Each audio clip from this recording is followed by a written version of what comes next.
கொலை வழக்கில் தொடர்புடைய குற்றவாளிகளை கைது செய்ய சிபிசிஐடி போலீசாருக்கு மேலும் 6 வார கால அவகாசம் வழங்கி உயர்நீதிமன்ற மதுரை கிளை உத்தரவிட்டுள்ளது. இந்த அவகாசத்திற்குள் குற்றவாளிகளை கண்டுபிடிக்கவில்லை என்றால் வழக்கினை வேறு விசாரணை அமைப்பிற்கு மாற்றுவது குறித்து நீதிமன்றம் இறுதி முடிவெடுக்கும் என்று தெரிவித்த நீதிபதி தேவதாஸ் வழக்கினை ஆகஸ்ட் 10ஆம் தேதிக்கு ஒத்திவைத்தார்.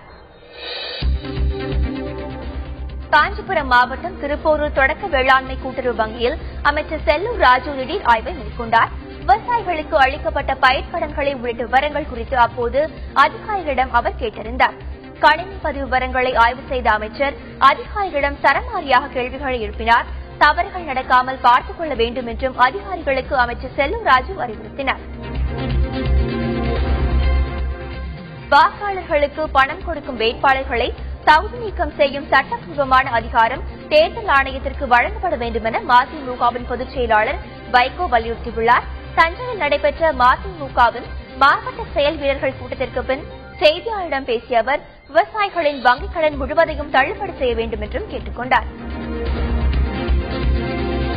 நெல்லை மாவட்டத்தில் பணிபுரியும் 108 ஆம்புலன்ஸ் ஓட்டுநர்கள் வேறு மாவட்டத்திற்கு பணி மாறுதல் செய்யப்பட்டுள்ளதாக தெரிகிறது. இதனை கண்டித்து பாளையங்கோட்டை அரசு மருத்துவக் கல்லூரி மருத்துவமனையை முற்றுகையிட்ட 40க்கும் மேற்பட்ட 108 ஆம்புலன்ஸ் ஓட்டுநர்கள் கைது செய்யப்பட்டனர். தமிழகம் முழுவதும் 108 ஆம்புலன்ஸ் ஓட்டுநர்கள் போராட்டத்தில் ஈடுபட போவதாகவும் தெரிவிக்கப்பட்டுள்ளது. புதுச்சேரியிலிருந்து உப்பு மூட்டையில் மறைத்து மினி லாரியில் நூதன முறையில் கடத்தப்பட்ட 4 லட்சம் ரூபாய் மதிப்புள்ள மது பாட்டில்களை விழுப்புரம் அருகே போலீசார் பறிமுதல் செய்தனர். மினி லாரியை போலீசார் விரட்டிச் சென்று மடக்கி பிடித்து காரில் வந்த மர்ம நபர்கள் போலீசாரை தாக்க முயன்றனர். பின்னர் தப்பி ஓடிய அவர்களை கடலூர் அருகே போலீசார் மடக்கி பிடித்து கைது செய்தனர். கன்னியாகுமரி மாவட்ட கடலோர பகுதிகளில் தீவிரவாதிகள் ஊடுருவலை தடுக்கும் வகையில் சர்சாக் ஆபரேஷன் இன்று தொடங்கப்பட்டுள்ளது.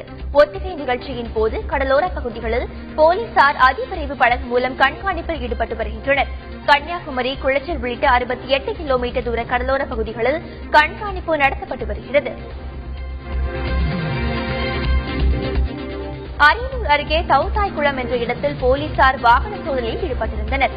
அப்போது அந்த வழியே வந்த கோபி, ராஜா, கணேசன் உள்ளிட்டோரை சோதனையிட்ட போது அவர்கள் இருசக்கர வாகன திருட்டுகளில் தொடர்புடையவர்கள் என்பது தெரியவந்துள்ளது.